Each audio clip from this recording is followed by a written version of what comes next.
మీ ఎలాంటి వ్యాపార ప్రకటనలకైనా వెంటనే మా ఛానల్ సంప్రదించండి. ప్రస్తుతం మనతో పాటు ప్రముఖ ఆధ్యాత్మికవేత్త ఆస్ట్రాలజర్ బ్రహ్మశ్రీ సుభాష్ శర్మ గారు మనతో ఉన్నారు. గురువు గారితో మాట్లాడతాం. నమస్కారం గురువు గారు. శ్రీమాత్రేనమండి. సో జూన్ నెల విశేషంగా కర్కాటక రాశి వాళ్ళకి ఎదురయ్యే లాభ నష్టాలు మంచి చెడులు ఏ విధంగా ఉండబోతున్నాయి, వీళ్ళు ఎలాంటి జాగ్రత్తలు తీసుకోవాలి గురువు గారు? తప్పకుండా తెలియజేస్తున్న ముందుగా వీక్షిస్తున్న ప్రేక్షకులందరికీ శ్రీమాత్రే నమః, శ్రీ గురుభ్యో నమః. నమో దేవ్యై మహాదేవ్యై శివాయై సతం నమః. నమ ప్రకృత్యై భద్రాయై నిహతాం ప్రణతాస్మిత. ముఖ్యంగా కర్కాటక రాశి వారికి జన్మస్థానంలో గురువు మారబోతూ ఉన్నాడు. ఈ జూన్ 1వ తారీఖు నుంచి కర్కాటక రాశిలోకి గురువు జన్మస్థానంలో ప్రవేశిస్తున్నాడు కాబట్టి అంత ఆశించినటువంటి ఫలితాలు ఉండవు. గురువు ఉచ్చస్థానంలో ఉన్నప్పటికీ కర్కాటక రాశిలో జన్మస్థానంలో ఉంటున్నాడు కాబట్టి కాస్త ఇబ్బందులు, అంటే మధ్యమ ఫలితాలు అనేటటువంటి అంటే తక్కువ అని చెప్పలేము, అంత ఎక్కువ అని చెప్పుకోలేము, మధ్యమమైనటువంటి ఫలితాలు ఉంటూ ఉంటాయి. అంటే ఒక రోజులో కావాల్సిన పని 2-3 రోజులు పొడిగించుకోవడము, లేదు అని అంటే కనుక మనం ఏదైతే అనుకుంటామో అది ఆలస్యం జరగడము, ఇలాంటివి ఎదురయ్యేటటువంటి అవకాశాలు కర్కాటక రాశి వారికి ఎక్కువగా ఉంటూ ఉంటాయి. ఒక స్థాయికి వచ్చేసరికి, అంటే దాదాపు 18 ఏళ్ళు దాటిన తర్వాత వీళ్ళ జీవితంలో స్థిరపడేటటువంటి అవకాశాలు ఎక్కువగా కనిపిస్తూ ఉంటాయి.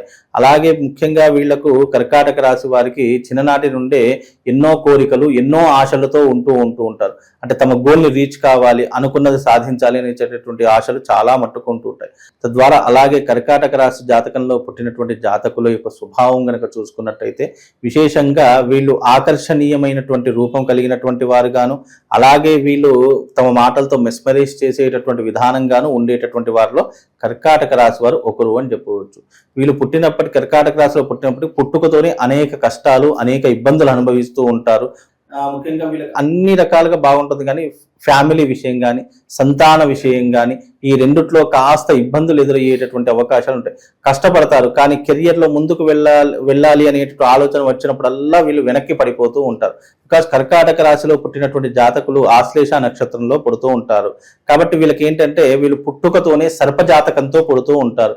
కనుక మీ జాతకంలో గనక ఆశ్లేష నక్షత్రం అయి ఉండి కాలసర్ప దోషం ఉంటే కనుక మీ జీవితం ఎప్పుడూ కూడా ఎదుగుదలకు, అభివృద్ధికి తోడ్పడకుండా ఉంటుంది. మీరు ఎంత పైకి వెళ్ళినా మళ్ళీ అక్కడ నుంచి కిందికి పడిపోతూ ఉంటారు కర్కాటక రాశి వాళ్ళు. కనుక అలాంటి సందర్భాలు ఏవైనా మీ జీవితంలో ఎదురైతే తప్పకుండా ఆశ్లేష బలి తప్పకుండా చేయించుకునే ప్రయత్నం చేయండి. అలాగే ఈ యొక్క మాసంలో గురువు ఇప్పుడే చేంజ్ అవుతున్నాడు, అంటే జూన్ 1వ తారీఖు రోజునే చేంజ్ అవుతున్నాడు కాబట్టి రాబోయేటటువంటి రోజుల్లో కాస్త జాగ్రత్తగా ఉండాలి. మోసాలు విపరీతంగా జరుగుతూ ఉంటాయి. నమ్మిన వాళ్ళే మోసం చేసేటటువంటి పరిస్థితులు ఉంటాయి. నమ్మి ఎవరికి పడితే వాళ్ళకి అస్సలు డబ్బులు ఇవ్వకూడదు. ఆర్థిక పరమైనటువంటి అంశాల్లో కూడా కాస్త జాగ్రత్తగా ఉండే ప్రయత్నం చేసుకుంటే అన్ని రకాలుగా బాగుంటూ ఉంటుంది. ముఖ్యంగా వీళ్ళు దైవిక ఆరాధన చేసుకోవడం, ముఖ్యంగా కుక్కీ సుబ్రహ్మణ్య స్వామి వారి యొక్క దేవాలయానికి వెళ్ళడం కానీ, లేదా నాగదేవత ఆలయాలు ఎక్కడైతే ఉన్నాయో అక్కడికి వెళ్ళి దర్శనం చేసుకోవడం కానీ వీళ్ళకు చాలా మటుకు ఉపయోగపడుతూ ఉంటుంది. అలాగే వీళ్ళకు రక్షణ కవచంగా నాగబంధనం గనక వీళ్ళు చేసుకున్నట్టయితే తప్పకుండా వీళ్ళకు శుభం లాభంతో పాటు అదృష్ట యోగం కూడా కలుగుతుంది. విదేశీ ప్రయత్నాల్లో కూడా సఫలీకృతమవుతూ ఉంటారు. తప్పకుండా వీళ్ళు ఏదో ఒక రంగంలో తప్పకుండా విజయం సాధించేటటువంటి పరిస్థితులు ఏర్పడతాయి. బికాజ్ వీళ్ళ జాతకంలో పుణ్య ఫలితం ఉంటే ఆ స్థానాన్ని చేరుకుంటారు. పాపకర్మలు ఉంటే కనుక ఎంత కష్టపడ్డా జీవితంలో పైకి ఎదగలేరు. ముఖ్యంగా వీళ్ళు కర్కాటక రాశి వాళ్ళు తమ జీవిత కాలంలో బాధపడేది ఏంటి అంటే కనుక ముఖ్యంగా వైవాహిక జీవితంలో భార్యాభర్తల యొక్క విషయంలో ఇబ్బందులు పడుతూ ఉంటారు. ముఖ్యంగా ఫైనాన్షియల్ విషయంలో ఇబ్బందులు పడతారు, సంతాన విషయంలో ఇబ్బందులు పడతారు. ఈ 3 విషయాల్లో తప్పకుండా వీళ్ళకు ఎదురు దెబ్బలు తగిలేటటువంటి అవకాశాలు ఏర్పడతాయండి. ప్రస్తుత కాలంలో స్థిరాస్తులు, చరాస్తులు పరిస్థితి ఏంటి గురుగారు? ముఖ్యంగా ఈ కర్కాటక రాశి వారికి ఇప్పుడు ఆస్తులు కొనుగోలు చేసేటటువంటి పరిస్థితులు అయితే లేవు.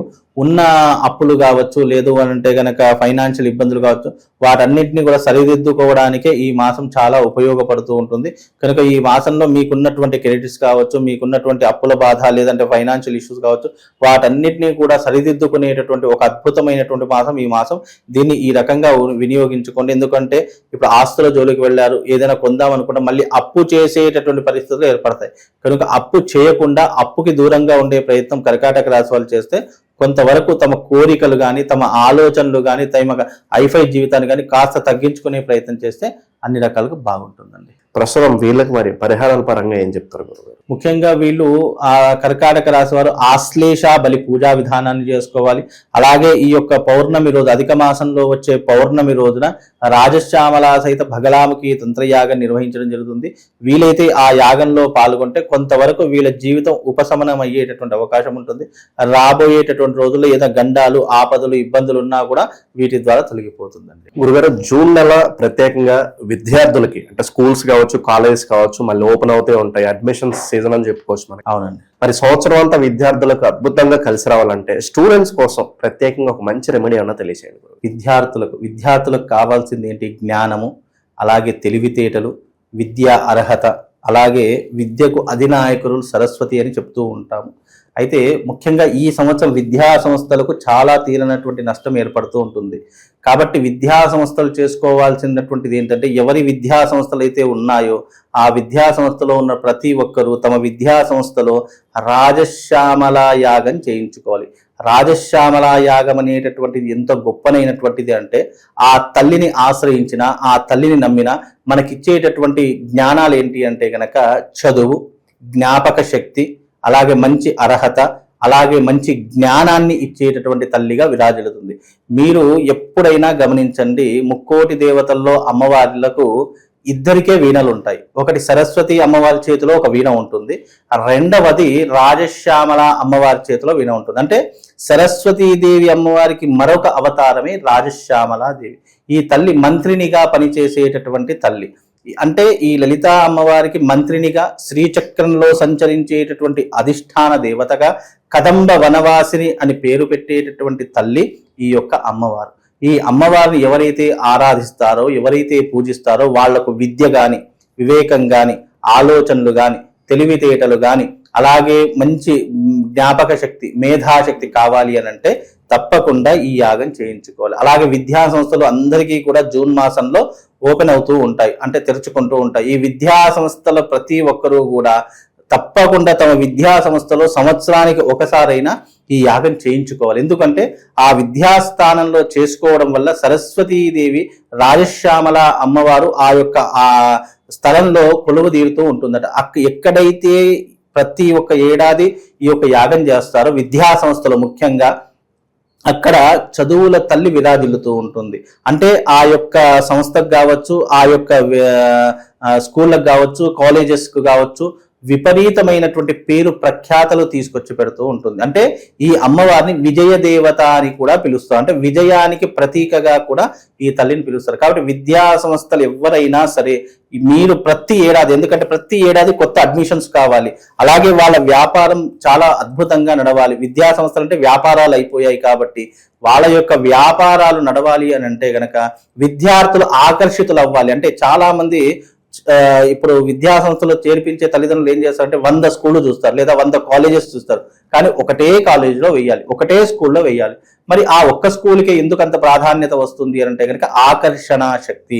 కాబట్టి విద్యా సంస్థలకు ఆకర్షణ శక్తి కావాలంటే తప్పకుండా రాజశ్యామల తంత్రయాగం చేయించుకోవడం వల్ల ఆ యొక్క సంస్థలకు విశేషమైనటువంటి ప్రజాదరణ కలుగుతూ ఉంటుంది. అందుకే గతంలో కేసీఆర్ గారు కూడా రాజశ్యామల యాగం చేయించారు ఆకర్షణ శక్తి గురించి. అలాంటి ఆకర్షణ శక్తి నైపుణ్యాన్ని ఇచ్చేటటువంటి తల్లే రాజశ్యామల అమ్మవారు. కాబట్టి విద్యకు అధినాయకులు కూడా అమ్మవారే అవుతుంది. కాబట్టి ఈ యొక్క యాగం చేయించుకుంటే విశేషమైనటువంటి పుణ్య ఫలితం కలగడంతో పాటు మీరు అన్నట్టుగా ఆ విద్యా సంస్థలు మంచి పేరు ప్రఖ్యాతలను గడిస్తూ ఉంటాయి, మంచి అందుబాటులో ఉండేటటువంటి పరిస్థితులు ఏర్పరచుకుంటాయి, గొప్ప స్థాయికి వెళ్ళేటటువంటి అవకాశం కూడా ఆ విద్యా సంస్థలకు ఏర్పడుతుంది. ఆ విద్యా సంస్థలో చదువుకున్న విద్యార్థులకు కూడా మంచి సత్ప్రయోజనాలు కలుగుతాయి. అక్కడికి అడుగు పెట్టగానే మానసిక స్థితి కావచ్చు, మానసిక ప్రశాంతత కావచ్చు, అన్నీ కూడా సమపాలనలో ఉండేటటువంటి అద్భుతమైనటువంటి రెమెడీ ఈ యొక్క రెమెడీ. కాబట్టి ఇది చేసుకోవడం వల్ల విశేషమైనటువంటి ప్రజాదరణతో పాటు ఆకర్షణ శక్తితో పాటు విద్యార్థులకు బుద్ధి, జ్ఞానము, వివేకము అన్ని కూడా కలుగుతాయండి. మంచి విశ్లేషణ అందించారు, ధన్యవాదాలు.